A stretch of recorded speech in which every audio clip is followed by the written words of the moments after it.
cómo los kits de ADN están resolviendo crímenes reales. Tal vez el siguiente escenario te resulte familiar. Es una tarde oscura y una silueta misteriosa se acerca a unas patrullas de policía. Los oficiales le avisan al detective que han acordonado el área y le cuentan el trágico caso a grandes rasgos. El detective mira todo a su alrededor, en busca de la más mínima pista. Tal vez tiene suerte y encuentra un cabello que no se parece nada al de la víctima. Lo guardan en una bolsa de plástico y lo llevan a un laboratorio. Después de procesarlo, resulta que hay una coincidencia y la policía ya tiene todos los datos del sospechoso. Su nombre, edad, domicilio, el jardín de niños en el que estudió y hasta la tiendita donde regularmente hace sus compras. Y toda esta información la obtuvieron gracias a un análisis de ADN. Aunque el estudio de ADN se ha utilizado desde 1986 para resolver casos, la realidad es que las cosas no son tan sencillas como en el caso anterior. Primero, el detective debió asegurarse de que el cabello no se tratara de otra persona. ¿Qué tal que la víctima estaba comiendo una torta de Doña Pelos y de ahí salió su principal evidencia? Lo segundo es que de poco sirve tener una muestra de ADN si no hay nada con qué compararlo. Generalmente, lo que ocurre es que en base a la evidencia ya se tiene un sospechoso, y la prueba de ADN confirma que realmente es el desgraciado. ¿O no? En ese primer caso de 1986, los resultados mostraron que el sospechoso, quien ya había confesado su culpabilidad, no tenía nada que ver. La otra posibilidad es que las muestras se comparen con una base de datos, como el sistema de índice combinado de ADN, o CODIS por sus siglas en inglés, que contiene los perfiles de ADN de convictos, evidencia de crímenes sin resolver y personas desaparecidas en Estados Unidos. Con algo de suerte, la información del sospechoso se encuentra ahí.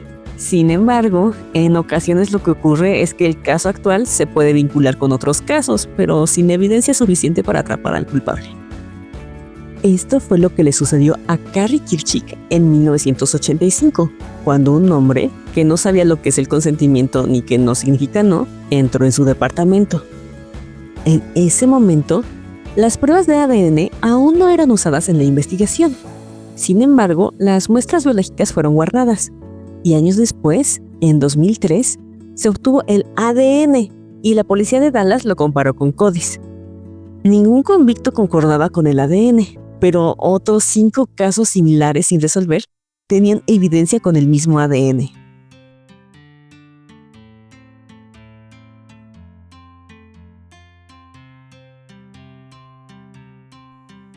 Sin ninguna otra pista, parecía que el caso permanecería sin resolver.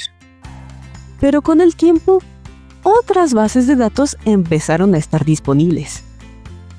Tal vez hayas visto anuncios de kits en los que escupes un poco de saliva y te prometen decirte de dónde vienen tus ancestros. Lo que hacen estos estudios es comparar tu ADN con muestras de todo el mundo y te dicen qué tan parecido es tu ADN con el de las personas que viven en cierto país. Después de todo, si te pareces un buen a todos los que viven en un lugar, pues probablemente alguien de tu familia salió de ahí. La otra cosa que hacen estas pruebas es que encuentran si hay parecido genético con otras personas que ya se realizaron la prueba. Después de todo, con tus padres compartes el 50% de los genes, con tus hermanos puedes compartir del 30 al 70% y con tus primos hermanos sueles compartir cerca del 12.5%.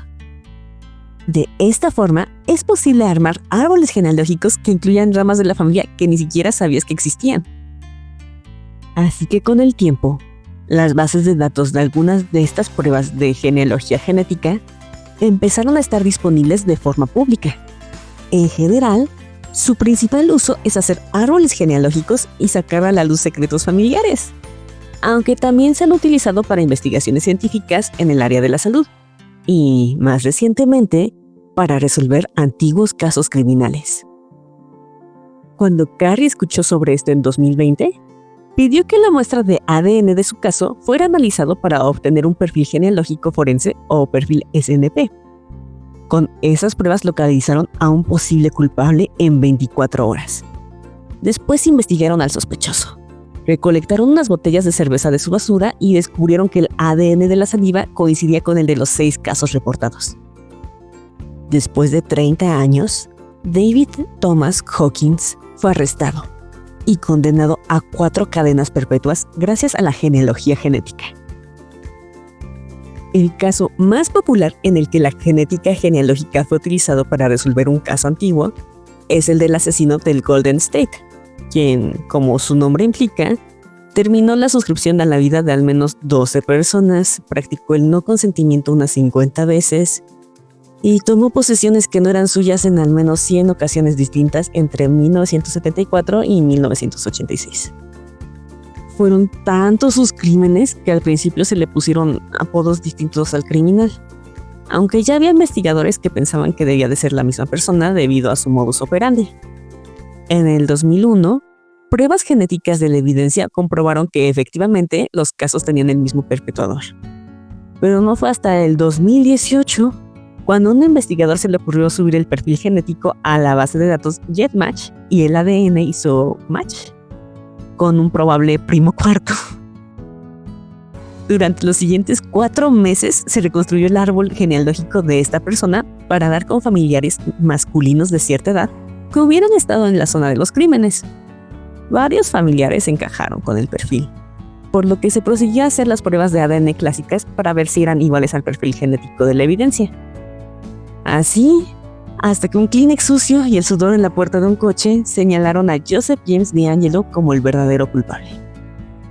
La genealogía genética no solo ayuda a atrapar culpables, sino también a identificar víctimas, como es el caso de Elisa Roberts, quien solo fue conocida como la preciosa Jane Doe por 43 años, y acá el tipo que la desvivió por no responder a sus coqueteos mientras le daba un aventón, nunca se le ocurrió preguntarle su nombre.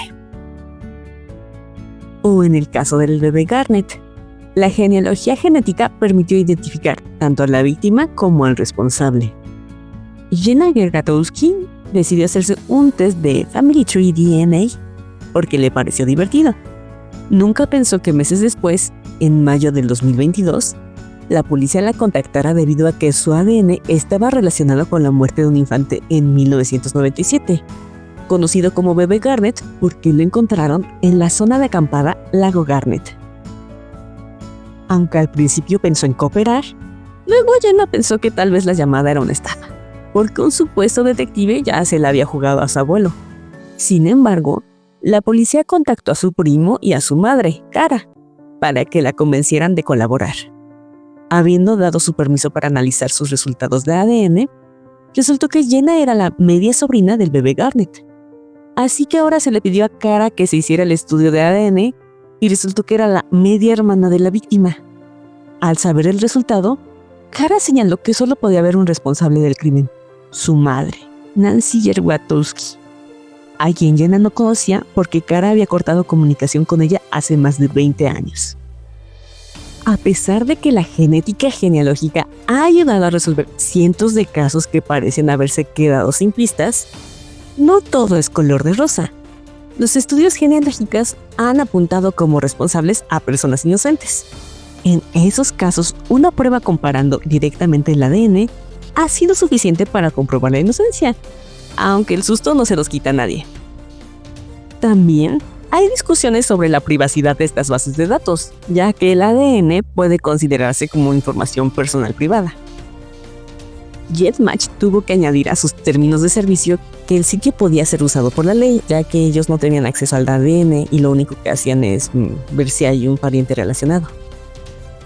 En el Reino Unido y la Unión Europea no hay normas claras acerca del uso de bases de datos de ADN para resolver crímenes, y en Alemania de plano su uso es ilegal. Como dijo el creador de GETmatch, Curtis Rogers, si no quieres que te atrapen, no seas criminal. ¿Y tú, crees que es bueno que la policía pueda usar estos recursos? ¿Te has realizado una prueba de ADN o tu tío cuarto, sobrino tercero con un pasado medio turbo te convenció de que no era una buena idea? Lo verdaderamente criminal es que hayas llegado hasta aquí sin haber dado like, pero no te preocupes. Si te suscribes a nuestro canal Argonautas de la Cultura, todo queda perdonado.